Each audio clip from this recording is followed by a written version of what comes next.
阻塞性睡眠呼吸中止症影响我们的健康甚巨。那为什么呢？因为我们在发生睡眠呼吸中止的时候，我们的氧气是不够的，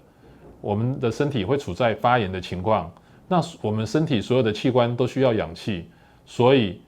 不管是心血管疾病、脑血管疾病，或者是所谓的三高的发生几率都会随之增加。我们在睡觉的时候，其实全身都会放松，但即使如此，我们的上呼吸道还是会维持一定的弹性，让空气可以进入我们的身体，然后提供我们身体所需要的氧气。但是呢，有些人因为上呼吸道不管是结构性、软组织或者是弹性的问题，在睡觉的时候身体放松的时候，我们的上呼吸道它塌陷了。一旦空气经过这个狭窄的通道的时候，它会震动这个附近的软组织，就会发出所谓的打呼的声音。那比较严重的是，整个上呼吸道整个都是塌陷，那这个时候氧气、空气就没办法进到我们的身体，就所谓的暂时的呼吸中止症。那阻塞性睡眠呼吸中止症有什么症状呢？其实我们简单分为晚上的症状和白天的症状。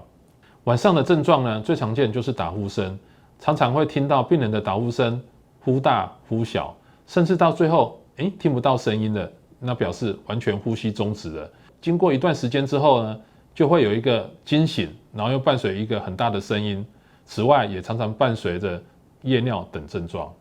白天的症状呢，病人常常会说，即使睡很久还是睡不饱，那整天懒洋洋的，没有什么体力，注意力不集中，心情不好，也常常发脾气，这些都是常见的白天的症状。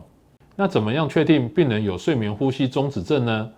我们比较常做的做法有2个，第一个就是请病人到睡眠中心睡一晚，做一个整夜的睡眠检测判读。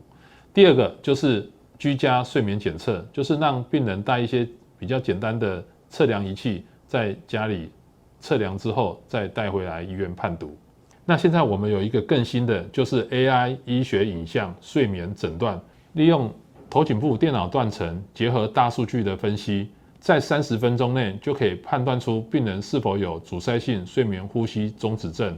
提供病人一个更友善、更有效率的检测模式。